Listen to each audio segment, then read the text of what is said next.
우리 다 같이 회개 기도하심으로 예배를 시작하겠습니다.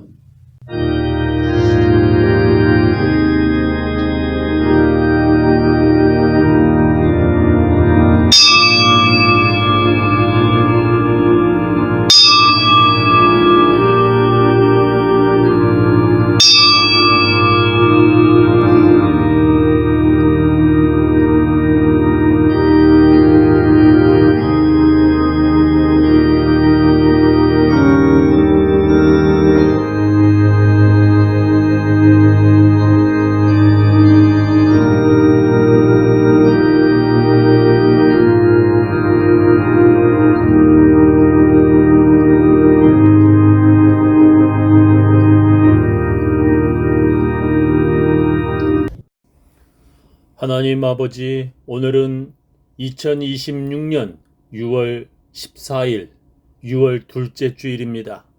하나님, 각 처소에서 예배드리는 주의 백성들을 축복합니다. 예배에 참석하는 사람들, 하나님 말씀을 듣고 살려고 하는 사람들, 그 말씀 따라 순종하며 살려고 하는 사람들에게 은혜를 베풀어 주옵시고 그 가정에 복을 주시옵소서. 오늘 우리들에게 하나님께서 주시고자 하시는 말씀이 무엇인지 귀담아 들으려고 하는 사람들에게 하나님 복을 주시옵소서. 그 각 가정에 하나님께서 복을 주시고 구성원들에게 건강과 평강이 넘치게 하옵소서. 예수님 이름으로 기도합니다. 아침 해가 돋을 때 만물 신선하여라. 나도 세상 지낼 때에 햇빛 내게 하소서. 주여 나를 보사 세월 호소만 보소. 어두운 세상 지낼 때 햇빛 내게 하소서. 새로운 마음을 보람있게 보내고 주의 일 행할 때에 햇빛 되게 하소서. 주여 나를 보사 세월 호소만 보소. 어두운 세상 지낼 때 햇빛 되게 하소서. 하늘에 계신 우리 아버지여, 이름이 거룩히 여김을 받으시오며 나라의 임하옵시며 뜻이 하늘에서 이루어진 것 같이 땅에서도 이루어지이다. 오늘날 우리에게 일용할 양식을 주옵시고 우리가 우리에게 죄 지은 자를 사하여 준 것 같이 우리 죄를 사하여 주옵시고 우리를 시험에 들게 하지 마옵시고 다만 악에서 구하옵소서. 대개 나라와 권세와 영광이 아버지께 영원히 있사옵나이다. 아멘.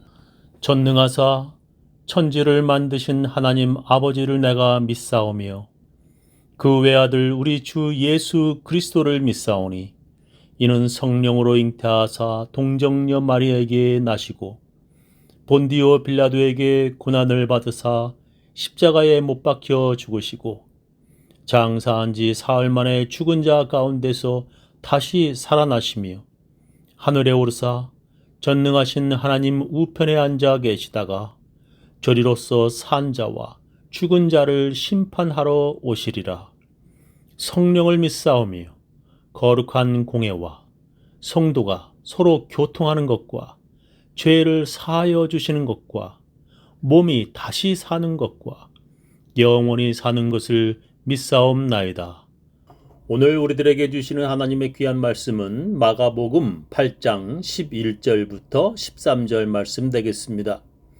바리새인들이 나와서 예수께 힐난하며 그를 시험하여 하늘로서 오는 표적을 구하거늘 예수께서 마음속에 깊이 탄식하시며 가라사대 어찌하여 이 세대가 표적을 구하느냐 내가 진실로 너에게 이르노니 이 세대에게 표적을 주시지 아니하리라 하시고 저희를 떠나 다시 배에 올라 건너편으로 가시니라. 오늘 제 설교 제목은 표적을 거절하시다입니다. 성경의 유대인들은 여러 번 예수님께 표적을 보여달라고 요구했습니다. 오늘 우리가 함께 읽은 성경 본문에서도 바리새인들은 하늘로서 오는 표적을 보여달라고 하였습니다. 바리새인들이 나와서 예수께 힐난하며 그를 시험하여 하늘로서 오는 표적을 구하거늘 그들이 예수님에게 하늘로서 오는 표적을 보여달라는 말은 무슨 뜻입니까? 그것은 바로 예수가 하나님께서 보내신 메시아라는 증거를 보여달라는 뜻입니다. 예를 들면 요즘 우리가 월마트에서 물건을 사서 나가려고 할 때 문 앞에서 직원이 돈을 냈다는 증거를 보여달라고 우리들에게 말합니다. 그 증거는 바로 영수증입니다. 바리새인들이 예수님께 당신이 하나님께서 보내신 메시아라는 그 증거를 보여달라고 말하는 것입니다. 왜 그들은 예수님에게 그 증거를 보여달라고 말하는 것입니까? 그것은 그 당시에 여러 가짜들이 많았기 때문이었습니다. 예를 들면 하나님께서 보내신 선지자들 중에도 가짜들이 많았습니다. 그래서 그 사람이 진짜인지 가짜 선지자인지 그 표적, 그 증거가 있어야 했습니다. 성경에 하나님께서 그 증거가 무엇인지 말씀하셨습니다. 모세와 이스라엘 백성들이 이집트 노예 생활에서 빠져나와 시내산에 도착하여 하나님의 음성을 들었습니다. 그런데 산과 땅이 진동할 정도의 큰 소리로 하나님의 음성을 직접 들으니 그 사람들이 너무나 무섭고 놀라서 죽을 것 같았습니다. 그래서 그들은 자기들에게 하나님께서 직접 말하지 말고 사람을 자기들에게 보내요. 하나님 대신 말하게 해달라고 하나님께 간청했습니다. 그래서 하나님께서 그들에게 선지자를 보내요. 하나님을 대신하여 말하게 하겠다고 말씀하셨습니다. 그런데 그 사람이 하나님께서 보내신 선지자인지 어떻게 알 수 있는가에 대해서 하나님께서 이렇게 말씀하셨습니다. 네가 혹시 심중에 이르기를 그 말이 여호와의 이르신 말씀인지 우리가 어떻게 알리오 하리라. 만일 선지자가 있어서 여호와의 이름으로 말한 일에 증언도 없고 성취함도 없으면 이는 여호와의 말씀하신 것이 아니요 그 선지자가 방자히 한 말이니 너는 그를 두려워 말지니라 하셨습니다. 그러니까 그 선지자가 말한 것이 아무런 성취함도 없고 증거도 없으면 가짜 선지자라는 것입니다. 예를 들면 이스라엘에 전쟁이 일어났는데 어떤 선지자는 승리할 것이라고 예언을 했고 다른 선지자는 패할 것이라고 예언을 했습니다. 그 전쟁의 결과가 바로 그 선지자들이 진짜인지 가짜인지 그 증거가 되는 것입니다. 이렇게 하나님께서 보내셨다는 증거, 그 표적을 보여달라고 바리새인들이 예수님께 요구하는 것입니다. 그런데 예수님께서 그들에게 그 표적을 보여주심을 거절하셨습니다. 그리고 예수님은 배에 올라타 그들을 떠나셨습니다. 예수께서 마음속에 깊이 탄식하시며 가라사대 어찌하여 이 세대가 표적을 구하느냐 내가 진실로 너에게 이르노니 이 세대에게 표적을 주시지 아니하리라 하시고 저희를 떠나 다시 배에 올라 건너편으로 가시니라 했습니다. 왜 예수님께서는 그들이 그런 표적을 보여달라고 하는데 거절하신 것입니까? 그렇게 예수님이 배를 타고 떠나면 그들이 무엇이라 생각하겠습니까? 아마 다들 예수가 가짜이기에 그 표적을 보여줄 수 없어서 저렇게 배를 타고 도망가는 것이라고 그들은 생각할 것입니다. 바로 그 자리에서 뭔가 놀라울 만한 기적을 보여주면 다들 믿었을 텐데 말입니다. 저는 가끔 매 주일 하늘에서 하나님께서 직접 사람들에게 교회 가서 예배드리라 명령하셨으면 참 좋겠다고 생각합니다. 일요일에 늦잠 자는 사람들과 교회 안 가고 놀러 가려는 사람들에게 하늘과 땅이 울릴 정도로 큰 천둥 소리처럼 하나님께서 직접 사람들에게 교회 가라고 말씀하셨으면 참 좋겠다고 저는 생각합니다. 그러면 다들 하나님의 음성을 듣고 일요일에 교회에 나와 예배를 드릴 것입니다. 성경에 십자가 위 예수님에게 사람들이 네가 하나님의 아들이여든 십자가에서 내려와 보아라 라고 조롱하였습니다. 저가 남은 구원하였으되 자기는 구원할 수 없도다. 저가 이스라엘의 왕이로다. 지금 십자가에서 내려올지어다. 그러면 우리가 믿겠노라 했습니다. 바로 그때 하나님께서 하늘에서 번개를 내리쳐서 조롱하던 그 사람들을 그 자리에서 죽였으면 많은 사람들이 예수가 메시아임을 다들 믿었을 것이라고 저는 생각합니다. 그들이 원하던 그 표적을 바로 그때 그들에게 보여줬으면 그들이 다 믿었을 것입니다. 그러나 하나님은 잠잠하셨습니다. 그때 예수님은 아무런 표적도 그들에게 보여주지 않았습니다. 왜 그랬을까요? 바로 그때에 십자가의 예수님의 눈에서 광선이 나와서 그렇게 조롱하던 자들을 다 죽였으면 모두 다 믿었을 것입니다. 그런데 아무런 표적도 없었습니다. 그것은 바로 하나님께서는 우리들을 강제로 믿게 하시지 않으시기 때문입니다. 우리의 믿음을 하나님께서는 그렇게 강제로 강요하지 않으십니다. 우리가 믿음이 없을 때에 하나님이 강제로 우리의 마음문을 팍 차고 들어와 우리에게 믿음을 강제로 만드시지 않으신다는 것입니다. 우리가 아무런 선택도 할 수 없을 정도로 어쩔 수 없이 믿어야만 하는 것을 하나님께서는 원하시지 않으십니다. 그것은 아무런 가치도 없는 것입니다. 하나님께서 에덴 동산에 선악과를 아담과 이브의 손에 닿을 수 있는 곳에 두셨습니다. 아이들에게 그렇게 위험한 것이라면 부모들은 그것을 아이들의 손에 닿지 않는 곳에 놔둘 것입니다. 그러나 하나님께서는 그것을 그들의 손에 닿을 수 있는 곳에 두셨습니다. 그 이유는 하나님께서 사람들이 어쩔 수 없는 선택을 원하시지 않으셨기 때문입니다. 하나님이 그것을 사람들이 손에 닿을 수도 없는 곳에 두고 그것을 먹지 말라고 한다면 그것은 아무런 가치도 없는 명령인 것입니다. 우리가 어떤 다른 선택도 없이 예수를 그리스도로 믿어야만 하는 그런 강요를 하나님께서 원하시지 않으시는 것입니다.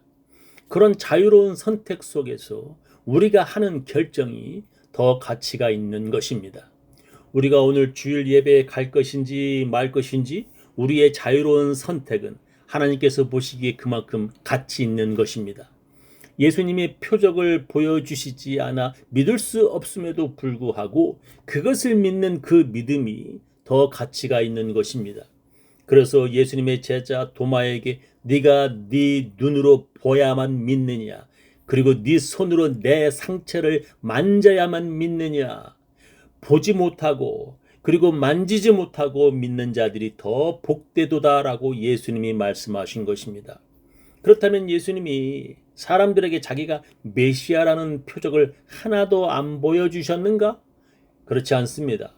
세례 요한의 제자들이 예수를 찾아와 당신이 메시아가 맞느냐고 물었습니다. 그때 예수님께서 그들에게 이렇게 말씀하셨습니다. 요한이 옥에서 그리스도의 하신 일을 듣고 제자들을 보내어 예수께 여짜오되 오실 그이가 당신이 오니까 우리가 다른 일을 기다리오리까? 예수께서 대답하여 가라사대 너희가 가서 듣고 보는 것을 요한에게 고하되 소경이 봄이요 안진뱅이가 걸음이요 문둥이가 깨끗함을 받음이요 귀머거리가 들음이요 죽은 자가 살아남이요 가난한 자에게 복음이 전파된다 하라 하셨습니다. 예수님께서 사람들 그 누구도 고칠 수 없는 소경과 안진뱅이와 문둥이와 귀머거리를 치료하셨습니다. 그리고 예수님은 죽은 자를 다시 살리셨습니다. 이런 모든 것들이 바로 예수가 메시아라는 표적인 것입니다. 그런데도 사람들은 그런 놀라운 표적을 자기 눈으로 보고도 믿지 못하였습니다.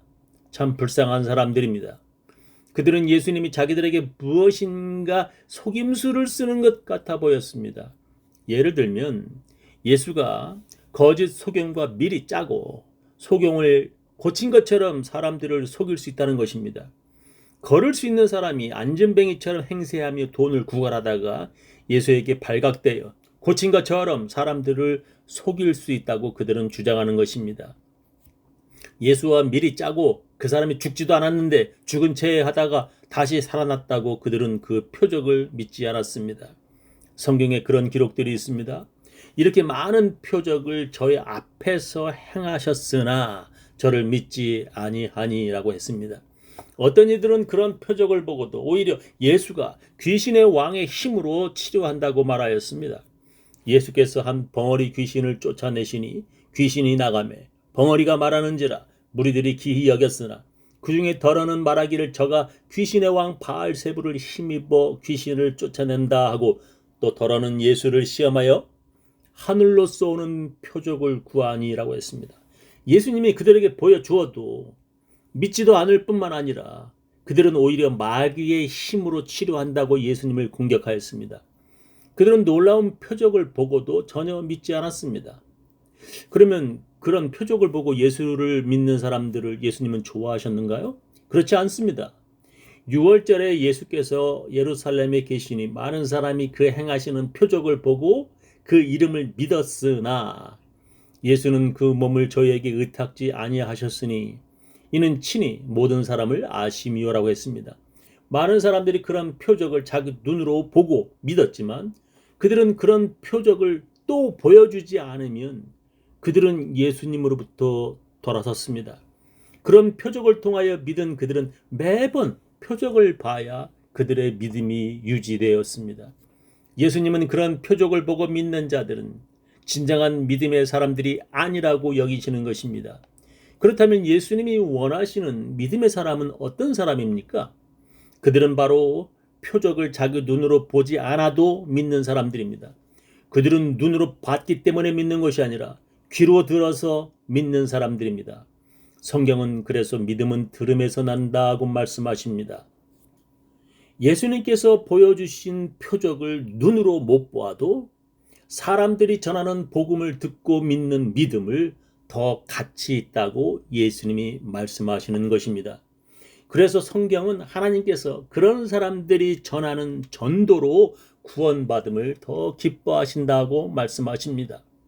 하나님의 지혜에 있어서는 이 세상이 자기 지혜로 하나님을 알지 못하는 고로 하나님께서 전도에 미련한 것으로 믿는 자들을 구원하시기를 기뻐하셨도다. 유대인은 표적을 구하고 헬라인은 지혜를 찾으나 우리는 십자가에 못 박힌 그리스도를 전하니 유대인에게는 거리끼는 것이요 이방인에게는 미련한 것이로되 오직 부르심을 입은 자들에게는 유대인이나 헬라인이나 그리스도는 하나님의 능력이요 하나님의 지혜니라. 하나님의 미련한 것이 사람보다 지혜 있고 하나님의 약한 것이 사람보다 강하니라 하셨습니다. 사람들이 보기에 미련한 전도인데도 불구하고 그것을 듣고 믿는 사람들을 하나님께서 구원하시기를 기뻐하신다는 것입니다. 표적을 보고 믿는 것보다 말씀을 듣고 믿는 것이 더 가치 있는 것입니다. 저는 우리 교인들 모두 듣고 믿으시기를 예수님의 이름으로 축원합니다.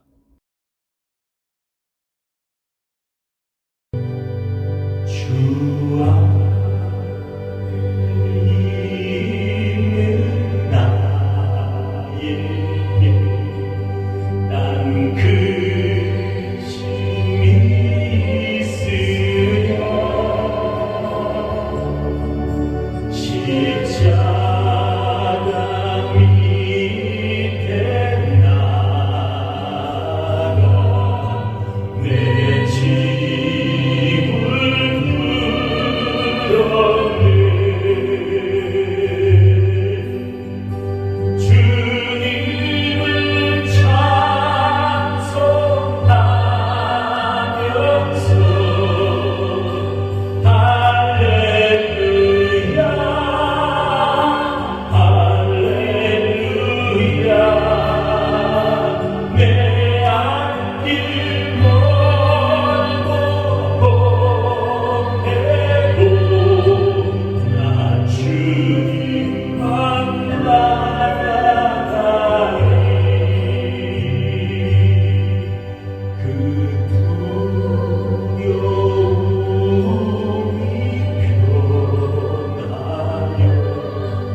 내 기도 되어도 정당하게 한숨 편하여 내 노래 되었네. 주님을 찬송하면서 할렐루야. 지금은 주 예수 그리스도의 놀라운 은혜와 하나님의 크고 크신 사랑과 성령님의 감화 감동하심이 듣고 믿겠다고 결심하는 모든 사람들, 그 가정, 그 자녀, 그 사업체 위에 지금부터 영원히 함께 하시기를 간절히 축원하옵나이다.